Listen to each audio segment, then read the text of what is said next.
All India Sunni Jamiatul उलमा का मुतालबा ये है, सुन्नी तहरीक रज़ा एकेडमी और सारी सुन्नी तहरीकों का ये मुतालबा है कि उस बिल को वापस लिया जाए। जेपीसी में जब हम लोग पेश हुए थे तो सिर्फ पाल साहब नहीं बल्कि बहुत सारे मेंबर ऑफ पार्लियामेंट्स मौजूद थे। वो सारी तहरीकों ने उसी तरीके के ड्राफ्ट दिए और सारी वजाहतें पेश की कि भाई औकाफ में जो हो रहा है वो गलत हो रहा है, लेकिन सबको बाईपास करके जो बिल पेश किया गया पूरा देश उसके लिए मजम्मत कर रहा है। दो घटक दल ऐसे हैं बीजेपी के साथ जो जुड़े हुए, उनकी खामोशी नजर आ रही है, जैसे चंद्रबाबू नायडू जी हो चाहे वो नीतीश कुमार जी हो। देखिए अभी तक तो उनकी तरफ से कोई वजाहत आई नहीं है, तो फिर उनको समझ लीजिए कि बिल के मुखालिफ ही माना जा सकता है।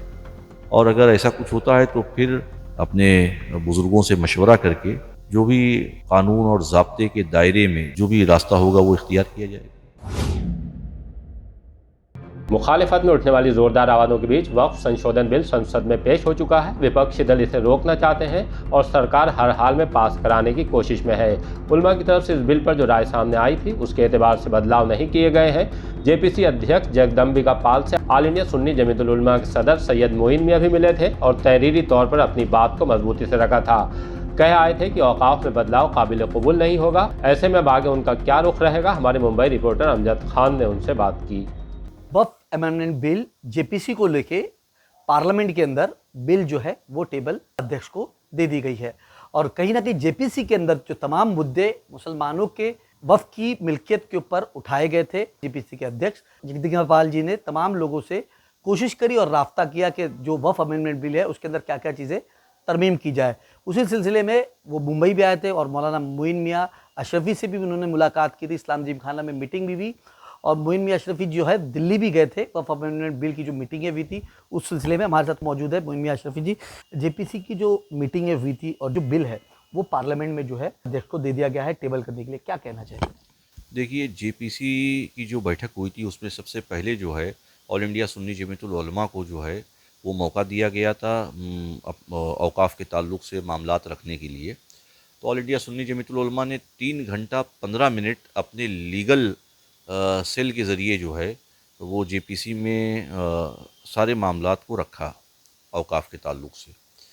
उसके बाद पूरे देश में बहुत सारी तंजीमों ने, बहुत सारी तहरीकों ने जो है वो जेपीसी में औकाफ के ताल्लुक से जो खदशात थे, जो डर था और जो मामलात थे वो पेश किए।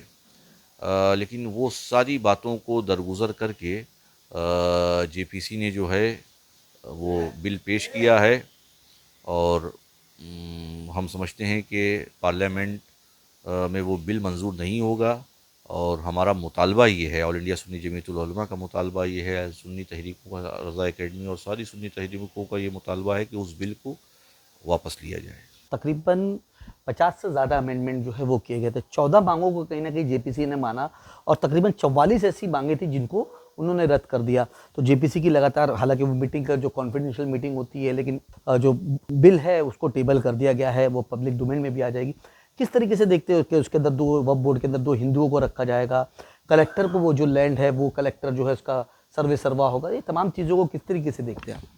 देखिए हमारा तो मुतालबा यही है कि औकाफ जो है वो खालिस एक मजहबी अदारा है, खालिस और खालिस एक मजहबी अदारा है और उसमें जितनी भी तरमीम हो रही है वो सारी तरमीमें गलत हैं।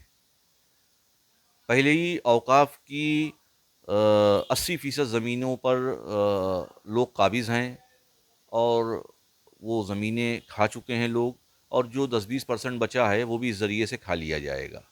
तो पूरा देश उसकी मजम्मत कर रहा है। देश का हर सेकुलर शख्स जो है वो इस बिल की मुखालफत कर रहा है और आपके चैनल के माध्यम से ये बात पहुंचाना चाहेंगे कि बिल वापस लिया जाए और जो औकाफ की ज़मीनें हैं उस पर जो कब्ज़े हैं उसको खाली कराया जाए। औकाफ को मुसलमानों की जो बदहाली है उसको दूर करने के लिए उन प्रॉपर्टीज़ का इस्तेमाल किया जाए। आप लोगों ने वफ़ की इनकार के लिए जब दिल्ली में मीटिंग हुई थी तो बहुत सारे लीगल पॉइंट थे, आप लोगों ने डिस्कस किया था। क्या लगता था कि जगदम्बिका पाल जो जेपीसी के अध्यक्ष है उनसे बहुत सारी आपकी 3 घंटे भी मुलाकात हुई, मुंबई में भी, दिल्ली में भी।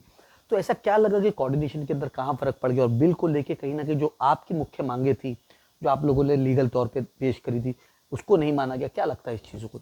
देखिए जेपीसी में जब हम लोग पेश हुए थे तो सिर्फ पाल साहब नहीं बल्कि बहुत सारे मेंबर ऑफ पार्लियामेंट्स मौजूद थे। जिसमें बीजेपी के लोग भी थे और दूसरी पार्टियों के लोग भी थे, उन लोगों ने भी मजम्मत की थी।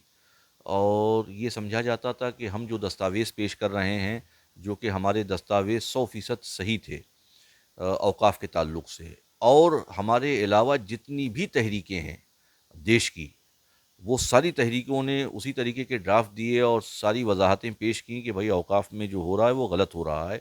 लेकिन सबको बाईपास करके जो बिल पेश किया गया, आज वो पूरा देश उसके लिए मजम्मत कर रहा है। दो घटक दल ऐसे हैं बीजेपी के साथ जो जुड़े हुए, उनकी खामोशी नजर आ रही है, जैसे चंद्रबाबू नायडू जी हो चाहे वो नीतीश कुमार जी हो।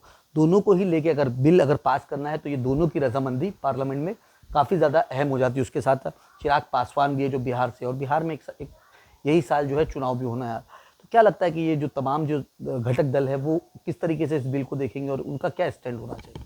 देखिए, अभी तक तो उनकी तरफ से कोई वजाहत आई नहीं है, तो फिर उनको समझ लीजिए कि बिल के मुखालिफ ही माना जा सकता है।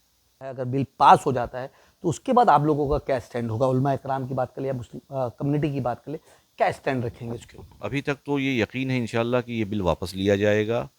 पूरा यकीन इसी बात पर है कि इंसाफ होगा इंशाअल्लाह और इस बिल को मुस्तरद किया जाएगा। ये जो इन्होंने जो रिपोर्ट दी है, इंसाफ का तकाजा तो यही है कि उस रिपोर्ट को मुस्तरद कर दिया जाएगा। और अगर ऐसा कुछ होता है तो फिर तबादला ख्याल करके, अपने बुज़ुर्गों से मशवरा करके, जो भी कानून और ज़ाब्ते के दायरे में, जमहूरियत के दायरे में रहते हुए जो भी उसका जो भी रास्ता होगा वो इख्तियार किया जाएगा।